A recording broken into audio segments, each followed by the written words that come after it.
Hello students, मी मिथुन भोसले आजच्या चालू घडामोडीच्या सेशनमध्ये तुमच्या सगळ्यांचं परत एकदा खूप खूप स्वागत करतो. ऑगस्ट महिन्यातला राजकीय सेक्शन आपण ऑलरेडी सुरू केलेलं आहे. त्यातलं पहिलं लेक्चर झालेलं आहे. आजचं आपलं या सेक्शनमधलं दुसरं लेक्चर आहे. सुरू करूया आजचं आपलं इंटरेस्टिंग लेक्चर. पहिली न्यूज थोडी महत्त्वाची आहे. राहुल गांधी जे आहेत त्यांचं लोकसभा सदस्यत्व अपात्र ठरवलेलं होतं. याच्या संदर्भानं राहुल गांधी यांनी सुप्रीम कोर्टामध्ये याचिका दाखल केली होती. सुप्रीम कोर्टानं राहुल गांधी यांना दिलासा दिलेला आहे. याचा अर्थ त्यांना लोकसभेचं सदस्यत्व परत द्या अशी त्या ठिकाणी मागणी केलेली होती किंवा त्यांनी सूचना केलेल्या होत्या. आणि फायनली सुप्रीम कोर्टाच्या आदेशानुसार लोकसभेच्या सचिवालयानं राजीव गांधी यांना परत एकदा खासदारकी बहाल त्या ठिकाणी केलेली आहे. सो काय झालं होतं की त्यांना त्यांचं संसदेचं किंवा खासदारकी रद्द केली, त्याच्यानंतर असं काय झालं की ह्या सगळ्या गोष्टी परत रिवोक करण्यात आल्या, हे सगळं वन बाय वन त्या ठिकाणी आपण बघूया.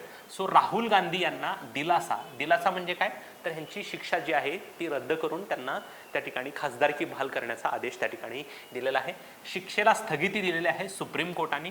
न्यायमूर्ती भूषण गवई, PS नरसिंह, PV संजय कुमार यांच्या खंडपीठानं हा निर्णय त्या ठिकाणी घेतलेला आहे. आणि सुप्रीम कोर्टानं स्पष्टपणे आदेश दिला की लोकसभा सचिवालयाने गांधींना खासदारकी बहाल त्या ठिकाणी करून टाकावी. दुसरी महत्त्वाची गोष्ट की हे सगळं वन बाय वन आपण बघूयात, स्टेप बाय स्टेप नक्की काय झालेलं होतं. मार्च 2023 मध्ये राहुल गांधी यांचं लोकसभा सदस्यत्व अपात्र ठरवण्यात आलं. कारण 2019च्या लोकसभा निवडणुकीमध्ये कर्नाटक इथं जेव्हा प्रचार सभा चालू होती तेव्हा मोदी या आडनावावरून त्यांनी एक वाक्य त्या ठिकाणी केलेलं होतं आणि मोदी यांच्या नावाची बदनामी केलेली होती. सो डिफेमेशन या अंतर्गत त्यांच्यावर कारवाई करण्यात आलेली होती. सो लोकसभा सदस्यत्व अपात्र ठरवण्यात आलं कारण मानहानीच्या खटल्यांमध्ये सुरत कनिष्ठ न्यायालयाने सुनावलेली 2 वर्षाच्या तुरुंगवासाची शिक्षा. सो एक मानहानीचा खटला राहुल गांधींच्या विरोधात सुरत कनिष्ठ न्यायालयामध्ये सादर करण्यात आला होता आणि या खटल्याची दखल घेत सुरत कनिष्ठ न्यायालयानं त्यांना त्या आरोपामध्ये दोषी ठरवत 2 वर्षाच्या तुरुंगवासाची शिक्षा त्या ठिकाणी दिलेली होती. ह्याच्यावरती आरोप काय होते तर मी तुम्हाला सांगितल्याप्रमाणे 2019च्या लोकसभा निवडणुकीच्या प्रचार सभेमध्ये कर्नाटकीमधील कोलार येथे राहुल गांधी यांनी केलेलं वादग्रस्त विधान, आणि हे कशावरून केलं होतं, मोदी आडनावावरून. सो मोदी आडनावावरून त्यांनी एक वादग्रस्त विधान केलं होतं म्हणून त्या ठिकाणी त्यांच्या विरोधात डिफेमेशनची केस त्या ठिकाणी सादर करण्यात आलेली होती. डिफेमेशन म्हणजे काय, मानहानी. ओके, सो राहुल गांधींच्या विरोधात मानहानीचा खटला दाखल करणारे व्यक्ती पूर्णेश मोदी, लक्षात ठेवा, पूर्णेश मोदी हे सुरतचे भाजप आमदार आहेत. त्यांनी सुरत कनिष्ठ न्यायालयामध्ये त्या ठिकाणी अशा प्रकारे राहुल गांधींच्या विरोधात डिफेमेशनची केस सादर त्या ठिकाणी केली होती. HS वर्मा हे जे काही मुख्य दंडाधिकारी आहेत सुरत कनिष्ठ न्यायालयाचे, त्यांना शिक्षा सुनावली होती. आणि यासाठी काय आधार घेतला तर सगळ्यात महत्त्वाची गोष्ट, अपात्रतेसाठी आधार काय आहे की लोकसभा सदस्य अपात्र ठरले किंवा लोकसभा सदस्यत्व गेलं राहुल गांधी यांचं, त्याला काय आहे तर भारतीय राज्यघटनेतील कलम 102(1)E व लोकप्रतिनिधी कायदा 1951 मधलं कलम 8E, हे दोन्ही कायदे काय आहेत हे मी तुम्हाला डिटेलमध्ये नंतर सांगेन. परंतु एक राज्यघटनेतलं कलम आणि दुसरं आहे लोकप्रतिनिधित्व कायद्यातलं कलम, ह्या 2 कलमांच्या आधारे त्या ठिकाणी राहुल गांधींचं लोकसभा सदस्यत्व त्या ठिकाणी गेलेलं होतं.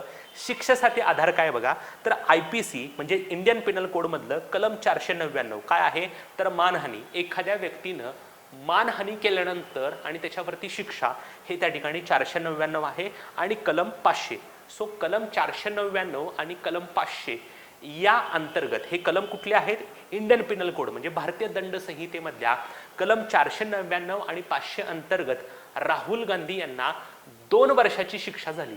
आणि ह्या 2 वर्षाच्या शिक्षेनुसार जर एखाद्या लोकसभा किंवा राज्यसभा सदस्याला किंवा कोणत्याही आमदाराला किंवा खासदाराला अशा प्रकारे 2 वर्ष किंवा त्याच्यापेक्षा अधिक कालावधीसाठी तुरुंगवासाची शिक्षा झाली तर या तरतुदींच्या आधारे त्यांना त्या ठिकाणी लोकसभा किंवा विधानसभा सदस्यत्व अपात्र ठरवण्यात येत असतं. सो बेसिकली काय झालं, त्यांच्या विरोधात मानहानीचा खटला झाला म्हणून सुरत कनिष्ठ न्यायालयानं त्यांना 499 आणि 500 या 2 IPCच्या कलमाच्या अंतर्गत त्या ठिकाणी शिक्षा सुनावली 2 वर्षाच्या कारावासाची. आणि जेव्हा 2 वर्षाच्या कारावासाची शिक्षा सुनावली तेव्हा भारतीय राज्यघटनेतलं कलम 102(1)E आणि लोकप्रतिनिधी कायदा 1951 मधील कलम 8(3) नुसार ती व्यक्ती आपोआप लोकसभा सदस्यत्वासाठी अपात्र त्या ठिकाणी ठरली होती. लोकप्रतिनिधी कायदा कलम 8(3) काय म्हणते, कोणत्याही न्यायालयानं जर 2 किंवा त्यापेक्षा अधिक वर्षासाठी तुरुंगवासाची शिक्षा दिल्यास दोषी ठरल्याक्षणी त्या ठिकाणी सदस्यत्व रद्द होत असतं. सगळ्यात महत्त्वाची गोष्ट, जर एखाद्या व्यक्तीला 2 किंवा अधिक वर्षासाठी जर तुरुंगवासाची शिक्षा दिली तर त्याच क्षणी त्या व्यक्तीचं सदस्यत्व रद्द होत असतं. मग लोकसभा असू दे, राज्यसभा असू दे, विधानसभा असू दे किंवा विधान परिषद त्या ठिकाणी असू दे. लोकप्रतिनिधी कायदा कलम 8(4) मध्ये सदस्यांच्या अपात्रतेसाठी 3 महिन्याची मुदत देखील दिलेली आहे. 3 महिन्यासाठी ते त्या ठिकाणी अपील करू शकतात. राहुल गांधी यांचा मतदारसंघ माहिती असू द्या, वायनाड केरळ. लक्षात ठेवा, वायनाड केरळ या मतदारसंघातून ते लोकसभेवर निवडून आलेले आहे. नंतर ज्ञानवापी नावाची एक मशीद आहे, त्या मशिदीचं सर्वेक्षण केल्यामुळं ही मशीद चर्चेत होती. त्यामुळे प्रश्न आयोग विचारू शकतं की नुकतीच चर्चेत असलेली ज्ञानवापी जी काही नावाची मशीद आहे ती कोणत्या राज्यात किंवा कोणत्या ठिकाणी आहे.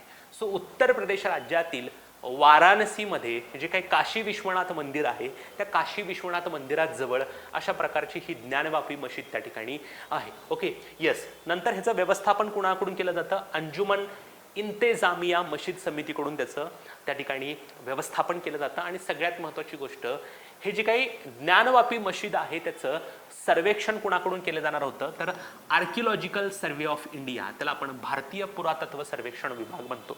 सो ASI नावाच्या संस्थेकडून या ज्ञानवापी मशिदीचं शास्त्रीय सर्वेक्षण त्या ठिकाणी करण्यात येणार होतं.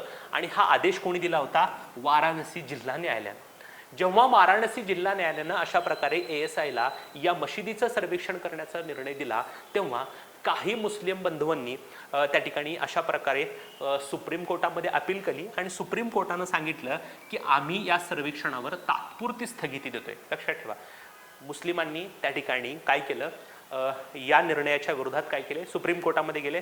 सुप्रीम कोर्टानं 24 जुलै रोजी निर्णय दिला की या सर्वेक्षणावर तात्पुरती स्थगिती आम्ही देतोय.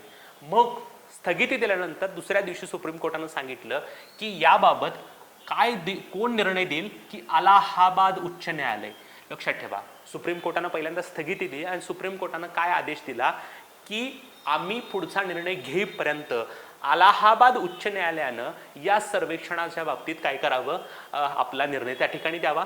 अलाहाबाद उच्च न्यायालयानं एक महत्त्वाचा निर्णय दिला की ASIला, की आर्किओलॉजिकल सर्वे ऑफ इंडियाला मशिदीचं सर्वेक्षण करण्यापासून रोखण्यास नकार दिला. आम्ही अशा प्रकारे ASIला या मशिदीचं सर्वेक्षण करण्यापासून रोखू शकत नाही, त्यांनी त्यांचं काम करावं असं स्पष्टपणे त्या ठिकाणी सांगितलं.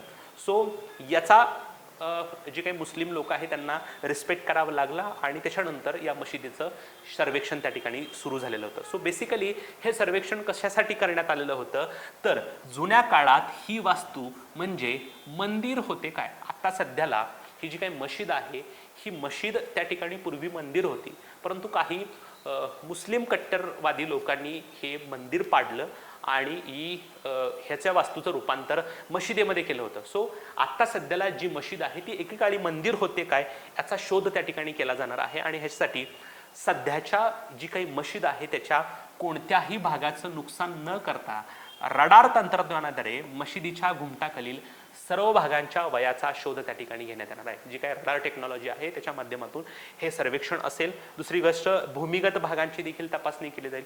इथे जे काही मशीद आहे त्याच्या अंडर काही गोष्टी असतील तर त्याचं पण सर्वेक्षण असेल. इमारत असेल, पाया असेल, खांबांची व्यवस्था आणि त्यांचं वय तपासणं देणार आहे. वैज्ञानिक साधनांव्यतिरिक्त कोणत्याही अज्ञ साधनांचा वापर म्हणून खोदकाम वगैरे करू नये. जे काय आहे ते सायंटिफिक इन्स्ट्रुमेंट्स जे आहे त्याचाच वापर त्या ठिकाणी करावा. धार्मिक आणि ऐतिहासिकदृष्ट्या महत्त्वाच्या वस्तूला धोका त्या ठिकाणी पोहोचू नये. ही अतिशय महत्त्वाची धार्मिक वस्तू आहे, त्याला कोणत्याही प्रकारे धोका पोहोचू नये. खोदकाम वगैरे त्या ठिकाणी करायचं नाही, फक्त सायंटिफिक मेथडनं सर्वेक्षण करायचं आहे. आणि एवढं सगळं सर्वेक्षण झाल्यानंतर तुम्हाला लेखी स्वरूपात कोर्टामध्ये ह्याचं सर्वेक्षण सादर करावं त्या ठिकाणी लागणार आहे. सो थोडा राजकीय मुद्दा त्या त्या ठिकाणी आहे. आय डोंट नो की कितपत आयोग प्रश्न विचारेल. फक्त हा प्रश्न विचारायची नक्की शक्यता जास्त आहे की ज्ञानवापी नावाची मशीद जी आहे ती कोणत्या ठिकाणी होती, ती किंवा आहे, तर ते आहे वाराणसी. Okay, yes. नंतर रोहिणी नावाचा एक आयोग त्या ठिकाणी स्थापन करण्यात आला होता ओबीसीच्या उपवर्गीकरणासाठी, आणि या आयोगाने फायनली 6 वर्षानंतर आपला रिपोर्ट दाखल केलेला आहे. हा रिपोर्ट दाखल करून सुद्धा हा अहवाल गोपनीय आहे, म्हणजे ह्यातले जे काही अहवालातल्या तरतुदी आहेत त्या गव्हर्नमेंटनं रिलीज केलेल्या नाही आहेत. ओके, सो रोहिणी आयोगाचा अहवाल राष्ट्रपतींना सादर करण्यात आलेला आहे. हा आयोग ओबीसीच्या उपवर्गीकरणासाठी होता, म्हणजे अदर बॅकवर्ड क्लासेसमधले जे काही नमूद असलेले जे काही जाती आहेत त्यांचं उपवर्गीकरण त्या ठिकाणी या आयोगानं त्या ठिकाणी केलेलं आहे. जी रोहिणी ज्या आहेत, ज्या सर्वोच्च न्यायालयाच्या निवृत्त न्यायाधीश आहेत, त्यांच्या अध्यक्षतेखाली ऑक्टोबर 2017 मध्ये हा आयोग स्थापन करण्यात आला होता. एकदा नाही, दोनदा नाही, तर 14 वेळा या आयोगाला मुदतवाढ देण्यात आलेली आहे. सो आयोग प्रश्न विचारू शकतं की ओबीसी उपवर्गीकरणासाठी स्थापन करण्यात आलेल्या आयोगाच्या अध्यक्ष कोण होत्या?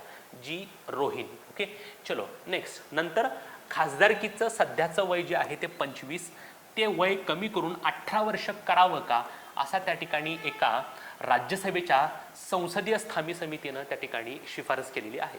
सो राज्यसभेतील संसदीय स्थायी समिती असं म्हणते की लोकसभा सदस्यांसाठी असलेलं वय वर्ष 25 18 वर्ष त्या ठिकाणी करता येईल का.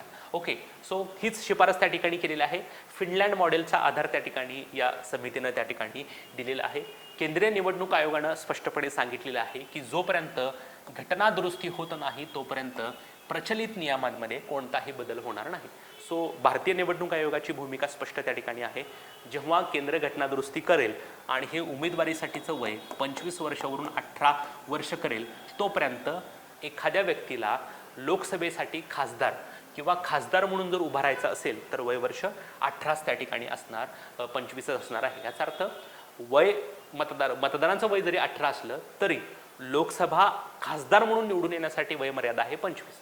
सो जोपर्यंत केंद्र सरकार घटना दुरुस्ती करत नाही तोपर्यंत खासदारकीला उभं राहण्यासाठी वय 25च असेल त्या ठिकाणी. ओके, डिसेंबर 2022 मध्ये राज्यसभा सदस्य जयंत चौधरी यांनी मांडलेल्या खासगी विधेयकानुसार लोकसभा निवडणूक लढवण्याचं वय 21 वर्ष करण्याची मागणी केलेली होती. सो डिसेंबर 2022 मध्ये एक खासगी विधेयक मांडलं होतं. त्या खासगी विधेयकानुसार लोकसभा निवडणुकीसाठी सध्याचं वय जे 25 आहे ते 21 वर्ष करा असं त्या ठिकाणी म्हटलं होतं. त्या ठिकाणी ऑस्ट्रिया, बेल्जियम, कॅनडा, चीन, डेन्मार्क आणि जर्मनी या देशांमध्ये उमेदवारीचं वय जे आहे ते 18 वर्ष आहे, म्हणजे कनिष्ठ सभागृहामध्ये निवडून येण्यासाठी 18 वर्ष त्या ठिकाणी आहे. सो असं करता येऊ शकतं का, त्या ठिकाणी शिफारस करण्यात आलेली आहे, अजून सुरू झालेलं नाही. Okay, yes. नंतर राजस्थान राज्य आता 50 जिल्ह्यांचं त्या ठिकाणी झालेलं आहे. पूर्वी 33 जिल्हे होते, नवीन 19 जिल्हे त्या ठिकाणी झालेले आहेत. 33 + 19 जर म्हटलं तर आपण 52 होतं, परंतु काही जिल्हे मर्ज केलेले असतील, काही जिल्ह्यांचा दर्जा काढलेला असेल. सो राजस्थान एकूण किती जिल्ह्यांचं झालेलं आहे? 50. नवीन जिल्हे किती आहेत? 19. टोटल नवीन विभाग किती आहेत? 3. त्यामुळे एकूण विभाग किती झालेले आहेत? 10. सो टोटल 10 विभाग आणि 50 जिल्हे त्या ठिकाणी झालेले आहेत. एक माहिती असू द्या फक्त, सर्वाधिक जिल्हे उत्तर प्रदेश राज्यामध्ये आहेत. उत्तर प्रदेशमध्ये 75 जिल्हे त्या ठिकाणी आहेत. ओके, सो राजस्थान राज्य आता एकूण किती जिल्ह्यांचं झालेलं आहे? तर 50 जिल्हे त्या ठिकाणी आहेत. ओके, नंतर अयोध्ये इथं जे काही राम मंदिर उभारलं जात आहे त्यासाठी 400 किलोचं कुलूप त्या ठिकाणी एका माणसानं तयार केलेलं आहे. अजून राम मंदिराशी संदर्भात समिती आहे, त्यांनी ह्याला काय अप्रुव्हल दिली नाही, ते पण ह्या माणसानं असं एक कुलूप तयार केले. त्यांचं म्हणणं असं आहे की राम मंदिराचा जो काही महत्त्वाचा दरवाजा असेल, ह्या दरवाजाला अशा प्रकारे हे कुलूप तुम्ही लावा, अशी त्यांनी मागणी त्या ठिकाणी केलेली आहे. सो हे जगातलं सर्वात मोठं हस्तनिर्मित कुलूप आहे, म्हणजे हातानं तयार केलेलं हे जगातलं सर्वात मोठं कुलूप आहे. सत्यप्रकाश शर्मा जे अलीगडमधले रहिवासी आहेत त्यांनी हे कुलूप तयार केलेलं आहे. अलीगड शहर कुलपांचं माहेरघेव किंवा ताला नगरी म्हणून देखील त्या ठिकाणी ओळखलं जातं. ह्याचं वजन 400 किलो आहे, ह्याची उंची 10 फूट आहे, रुंदी 4.5 फूट आहे, जाडी 9.5 इंच आहे, तर किल्ली 4 फूट लांब त्या ठिकाणी आहे. ओके, सो हे काही एवढं फिगर्स जास्त महत्त्वाचे नाहीत, फक्त 2 प्रश्न आयोग विचारू शकतं जर आउट ऑफ द बॉक्स जाऊन प्रश्न विचारला. हे जे काही कुलूप आहे ते कोणत्या व्यक्तीनं तयार केलेलं आहे? सत्यप्रकाश शर्मा, माहिती असू द्या. आणि ह्याचं वजन एक तुम्हाला माहितीच आहे 400 किलो. जर तुम्ही हे व्यक्ती जर बघितली, ह्या व्यक्तीच्या तुलनेमध्ये कुलूप किती मोठं आहे तुम्हाला दिसतंय, त्याची चावीच 4 फूट लांबीची आहे. So out of the box जाऊन आयोगाने प्रश्न विचारला तर मला असं वाटतं की ह्याच्याबद्दल काही प्रश्न विचारले जाऊ शकतात. ओके, चलो पुढची न्यूज अतिशय महत्त्वाची आहे तुमच्या विथ रेफरन्स टू पॉलिटीला. हे विधेयक सध्याला फक्त राज्यसभेमध्ये सादर करण्यात आलेलं आहे. विधेयकाला मंजुरी त्या ठिकाणी नाही आहे, परंतु हे विधेयक सादर होण्यासाठी बऱ्याच गोष्टी कारणीभूत त्या ठिकाणी ठरलेल्या आहेत. सो काय आहे हे विधेयक, मी तुम्हाला एक रफ आयडिया सांगतो. भारतामध्ये जे काही विधानसभा आहेत, लोकसभा आहेत, राष्ट्रपती आहेत, यांच्या इलेक्शन्स घेण्यासाठी भारतीय निवडणूक आयोग आहे, त्याला आपण इलेक्शन कमिशन ऑफ इंडिया म्हणतो. आणि ह्या इलेक्शन कमिशन ऑफ इंडियाची रचना जी आहे ती 1+2 आहे. म्हणजे एक असतो मुख्य निवडणूक आयुक्त आणि त्याला मदत करण्यासाठी 2 इतर निवडणूक आयुक्त असतात. आता सध्याला जी काही पंतप्रधानांच्या अध्यक्षतेखाली कॅबिनेटची अपॉइंटमेंट कमिटी आहे ती राष्ट्रपतीला काही नावांची शिफारस करते. या नावातूनच राष्ट्रपती मुख्य निवडणूक आयुक्त आणि इतर निवडणूक आयुक्तांची नेमणूक करत असतात. परंतु बऱ्याच वेळेला ह्या निवडणुकीवरती राजकीय प्रभाव त्या ठिकाणी दिसून येतो आणि हे सुप्रीम कोर्टानं लक्षात आलं. सुप्रीम कोर्ट म्हटलं की भारताच्या राज्यघटनेमध्ये एखादा संसदीय कायदा करून या लोकांची निवड करण्याची पद्धत सांगितलेली असताना देखील केंद्र सरकार स्वतःच्या मर्जीनं या ठिकाणी निवडणूक आयुक्तांची नेमणूक करतं. म्हणून आम्ही सांगतोय त्याच्या पद्धतीने निवडणूक सुरू करा. जेव्हा तुम्ही संसदीय कायदा कराल त्याच्यानुसार तुम्ही तुमच्या पद्धतीने निवड करा.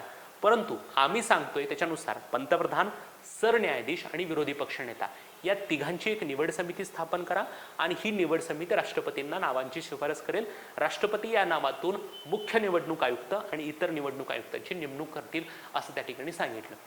केंद्र सरकारला असं लक्षात आलं की मुख्य निवडणूक आयुक्त आणि इतर निवडणूक आयुक्तांच्या निवडीमध्ये सरन्यायाधीशाचं कायम काय, म्हणून त्यांनी सरन्यायाधीशांना काढलं आणि त्याच्याऐवजी एक कॅबिनेट मंत्री त्या ठिकाणी बसवला. सो सुप्रीम कोर्टानं सांगितलं की आम्ही सांगतो त्या समितीच्या शिफारशीनुसार निवडणूक आयुक्तांची नेमणूक करा. केंद्र सरकारला हे थोडं इगोवरती घेतलं. केंद्र सरकार म्हटलं की आपण एक काम करू. केंद्र सरकारनं स्वतःने एक कायदा करण्याचा त्या ठिकाणी कायदा त्या ठिकाणी ठरवलं आणि अशा प्रकारचा कायदा जो आहे त्याचा विधेयक मंजूर झालेलं नाही, फक्त राज्यसभेमध्ये सादर त्या ठिकाणी आहे. सो बेसिकली हे कशाच्या संदर्भात आहे तर मुख्य निवडणूक आयुक्त आणि इतर निवडणूक आयुक्त यांची नियुक्ती. ओके, सो मुख्य निवडणूक आयुक्त आणि इतर निवडणूक आयुक्त यांची नियुक्ती, सेवेच्या अटी आणि पदाची मुदत विधेयक 2023. 10 ऑगस्ट 2023 रोजी राज्यसभेमध्ये अर्जुन राम मेघवाले यांनी हे विधेयक मांडलेलं त्या ठिकाणी होतं. 1991चा जो काही निवडणूक आयोग अधिनियम आहे त्याच्यामध्ये सुधारणा त्या ठिकाणी केली जाणार आहे. सगळ्यात महत्त्वाची गोष्ट, मुख्य निवडणूक आयुक्त आणि इतर निवडणूक आयुक्तांची नियुक्ती राष्ट्रपतींच्या मार्फत केली जाईल अशी त्या ठिकाणी आहे आणि राष्ट्रपती एका समितीच्या शिफारशीनुसार ही नियुक्ती त्या ठिकाणी करेल. दुसरी महत्त्वाची गोष्ट, राष्ट्रपतीला जरी एखाद्या समितीच्या शिफारशीनुसार हे त्या ठिकाणी काम करायचं असेल तरी जी समिती राष्ट्रपतीला रिकमेंडेशन करणार आहे त्यांना पण काही नावाची शिफारस दुसरे लोक त्या ठिकाणी करतील. बघा, कॅबिनेट सचिव आणि निवडणुकांशी संबंधित ज्ञान व अनुभव असलेल्या किमान सचिव दर्जाच्या इतर 2 सदस्यांची समावेश असलेली शोध समिती 5 व्यक्तींची नावं समितीला सुचवेल. म्हणजे एक शोध समिती असेल, ही शोध समिती 5 नावं समितीला सुचवेल आणि ह्या समितीमध्ये किती लोक असतील? एकूण 3 लोक असतील. पंतप्रधान, लोकसभेतील विरोधी पक्षनेता आणि पंतप्रधानांनी नामनिर्देशित केलेला केंद्रीय कॅबिनेट मंत्री. टोटल हे 3 सदस्य असतील. हे 3 सदस्य काय करतील तर राष्ट्रपतीला काही नावांची शिफारस करतील. राष्ट्रपती त्या नावातून त्या ठिकाणी निवड करतील. सो आयोग प्रश्न विचारू शकतं की मुख्य निवडणूक आयुक्त आणि इतर निवडणूक आयुक्तांसाठी जी काही त्रिसदस्यीय निवड समिती आहे त्या त्रिसदस्यीय निवड समितीमध्ये कोण कोण आहे? पंतप्रधान, लोकसभेतील विरोधी पक्षनेता आणि पंतप्रधानांनी नामनिर्देशित केलेला एक केंद्रीय कॅबिनेट मंत्री. दुसरी महत्त्वाची गोष्ट, आणखीन एक तरतूद आहे, जर लोकसभेमध्ये विरोधी पक्षनेता नसेल तर लोकसभेतील सर्वात मोठ्या विरोधी पक्षाचा नेता या ठिकाणी सदस्य म्हणून त्या ठिकाणी काम करेल. पार्श्वभूमी काय बघा, 2 मार्च 2023 रोजी न्यायमूर्ती के.एम. जोसेफ यांच्या नेतृत्वाखालील 5 सदस्यीय खंडपीठाने एक निकाल दिला आणि हा निकाल काय होता तर निवड समितीच्या माध्यमातून मुख्य निवडणूक आयुक्त आणि इतर निवडणूक आयुक्तांची नियुक्ती करा. आता बघा, ह्या 2 समित्यांमध्ये डिफरन्स काय? सुप्रीम कोर्टानं एक महत्त्वाचा निर्णय दिला आणि ह्या निर्णयानुसार मुख्य निवडणूक आयुक्त आणि इतर निवडणूक आयुक्तांसाठी एक समिती स्थापन करा असं सांगितलं आणि ह्या समितीमध्ये कोण आहेत? पंतप्रधान, सरन्यायाधीश आणि लोकसभेतील विरोधी पक्षनेता. आता जर बघितलं, सुप्रीम कोर्टानं जी काही समिती सजेस्ट केली ती त्याच्यामध्ये 3 सदस्य आहेत, इथं पण 3 सदस्य आहेत. कॉमन सदस्य कोण आहेत बघा, पंतप्रधान ऑब्विसली, लोकसभेतील विरोधी पक्षनेता. वेगळं काय आहे तर वेगळं आहे सरन्यायाधीश. इथं आहे सरन्यायाधीश. केंद्र सरकार म्हणते आम्हाला सरन्यायाधीश नको, तर सरन्यायाधीशाच्या ऐवजी कोण, कॅबिनेट त्या ठिकाणी असेल. सो लक्षात ठेवा, मार्च 2023 मध्ये सुप्रीम कोर्टानं मुख्य निवडणूक आयुक्त आणि इतर निवडणूक आयुक्त यांची निवड करण्यासाठी जी काही निवड समिती सजेस्ट केली होती त्याच्यामध्ये पंतप्रधान आणि सर्वात महत्त्वाची गोष्ट सरन्यायाधीशांची तरतूद त्या ठिकाणी केलेली होती. परंतु केंद्र सरकारनं जो काही कायदा प्रस्तावित केलेला आहे त्याच्यामध्ये पंतप्रधान, सरन्यायाधीशांच्या ऐवजी कॅबिनेट मंत्री आणि लोकसभेतील विरोधी पक्षनेता असेल असं त्या ठिकाणी सांगितलेलं होतं. दुसरी महत्त्वाची गोष्ट, सेम लोकसभेतील विरोधी पक्षनेता नसला तर विरोधी पक्षांमधील सर्वात मोठ्या पक्षाचा नेता समितीचा सदस्य असेल. दुसरी महत्त्वाची गोष्ट, संसदेनं निवडणूक आयुक्तांच्या नियुक्ती संदर्भात कायदा होईपर्यंत नियुक्तीसाठी हीच प्रक्रिया फॉलो करा. जर तुम्हाला भविष्यामध्ये संसदीय कायदा होईपर्यंत जर निवडणूक आयुक्तांची नेमणूक करायची असेल तर त्या ठिकाणी काय करा, आम्ही सांगत्या पद्धतीनंच निवडणूक आयुक्तांची नेमणूक करा. ओके, सध्याला काय आहे सॉरी, ही समिती काय करेल, मुख्य निवडणूक आयुक्त आणि निवडणूक आयुक्तांची निवड करून राष्ट्रपतींकडे शिफारस करेल. ही समिती राष्ट्रपतीला शिफारस करेल, राष्ट्रपती त्या ठिकाणी निवडणूक आयुक्तांची नेमणूक करेल. घटनेनुसार मुख्य निवडणूक आयुक्त आणि इतर निवडणूक आयुक्तांची नियुक्ती राष्ट्रपतींद्वारे केली जाते. नियुक्ती कोणत्या पद्धतीने करावी याचा घटनेत उल्लेख नाही. परंतु एक महत्त्वाची तरतूद आहे की संसदेनं या निवडणूक आयुक्तांची निवड कशी करावी यासाठी कायदा करावा आणि कायदा करूनच निवडणूक प्रक्रिया प्रस्तावित करावी असं कलम 324 मध्ये सांगण्यात आलेलं आहे. भारताच्या राज्यघटनेमध्ये या निवडणूक आयुक्तांची निवड कशी करावी ह्याची जरी प्रोसिजर सांगितली नसली तरी कलम 324 मध्ये स्पष्टपणे सांगण्यात आलेलं आहे की संसदेनं कायदा करून मुख्य निवडणूक आयुक्त आणि इतर निवडणूक आयुक्तांची त्या ठिकाणी काय करावी, निवड करावी. मात्र अद्याप असा संसदेमध्ये कायदा करण्यात आलेला नाहीये. सगळ्यात महत्त्वाची गोष्ट बघा, भारताच्या राज्यघटनेमध्ये निवडणूक आयुक्तांच्या निवडी संदर्भात संसदेनं कायदा करावा असं असताना देखील भारताच्या स्वातंत्र्याला 75 वर्ष उलटून गेल्यात. मात्र या 75 वर्षामध्ये आपण निवडणूक आयुक्तांच्या निवडीसाठी कायदा करू शकलेलो नाही आणि हे सुप्रीम कोर्टाला लक्षात आल्यानंतर सुप्रीम कोर्ट म्हणतंय की कायदा करा आणि निवडणुकीची प्रोसिजर त्या ठिकाणी ठरवा. मात्र अद्याप असा कायदा करण्यात आला नसल्याने पंतप्रधानांच्या अध्यक्षतेखालील केंद्रीय मंत्रिमंडळ राष्ट्रपतींकडे नावांची शिफारस करते. सगळ्यात महत्त्वाची गोष्ट, याचा अर्थ या निवडणूक आयुक्त आणि इतर निवडणूक आयुक्तांची नियुक्ती कोण करतं तर केंद्रीय मंत्रिमंडळ करतं. केंद्रीय मंत्रिमंडळ काही नावांची शिफारस राष्ट्रपतींना करतं आणि राष्ट्रपती त्या ठिकाणी मुख्य निवडणूक आयुक्त आणि इतर निवडणूक आयुक्तांची नेमणूक करतं. मूळ तरतूद भारताच्या राज्यघटनेमध्ये अशी सांगण्यात आलेली आहे की संसदेनं कायदा करावा आणि कायद्यानुसार निवडणूक आयुक्तांच्या निवडीसाठी प्रोसिजर त्या ठिकाणी ठरवावी. परंतु आपल्याकडं असा कायदाच अस्तित्वात नाही म्हणून मंत्रिमंडळ शिफारस करतं. आता जो काही नवीन कायदा करण्यात आलेला आहे त्या कायद्यानुसार असं म्हणतंय की राष्ट्रपतींना निवड शिफारस करण्यासाठी एक त्रिसदस्यीय समिती असेल, त्याच्यामध्ये पंतप्रधान असतील, लोकसभेतील विरोधी पक्षनेते असेल आणि केंद्रीय कॅबिनेट मंत्री त्या ठिकाणी असतील. ओके, हा निवडणूक आयोग स्थापन झाला 25 जानेवारी 1950ला. कलम 324 मध्ये भारताच्या त्याची तरतूद करण्यात आलेली आहे. हा जो काही निवडणूक आयोग आहे तो सध्याला बहुसदस्य आहे, 1+2, 3 सदस्य त्या ठिकाणी आहेत. एक मुख्य निवडणूक आयुक्त असतो. मुख्य निवडणूक आयुक्तांचा कालावधी 6 वर्ष किंवा वयाची 65 वर्ष यापैकी जी घटना अगोदर होईल ती. पहिले मुख्य निवडणूक आयुक्त सुकुमार सेन होते आणि सध्या मुख्य निवडणूक आयुक्त आहेत राजीव कुमार. Okay, yes. नंतर देशातलं पहिलं टपाल कार्यालय जे आहे ते एका टपाल कार्यालयाला तशी मान्यता देण्यात आलेली आहे.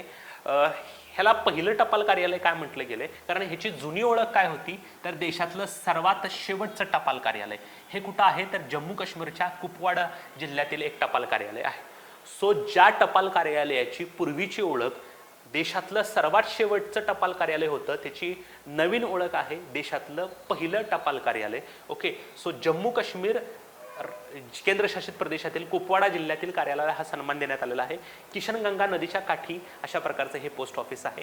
सो इथून पुढे देशातलं पहिलं टपाल कार्यालय कुठलं तर त्या ठिकाणी आहे कुपवाडा जिल्ह्यातलं. ओके येस, पूर्वी त्याला शेवटचं टपाल कार्यालय असं म्हटलं जायचं. ओके येस, आता नेहमीप्रमाणे आपण क्विक रिव्हिजन करूयात, बघूयात काय काय आपण त्या ठिकाणी महत्त्वाच्या गोष्टी त्या ठिकाणी शिकलेलो आहोत. ओके, सगळ्यात पहिल्यांदा आपण बघितलं की राहुल गांधी यांना सुप्रीम कोर्टानं दिलासा दिलेला आहे, त्यांच्या शिक्षेवर स्थगिती दिलेली आहे, त्यांना परत एकदा खासदारकी बहाल करण्यात आलेली आहे.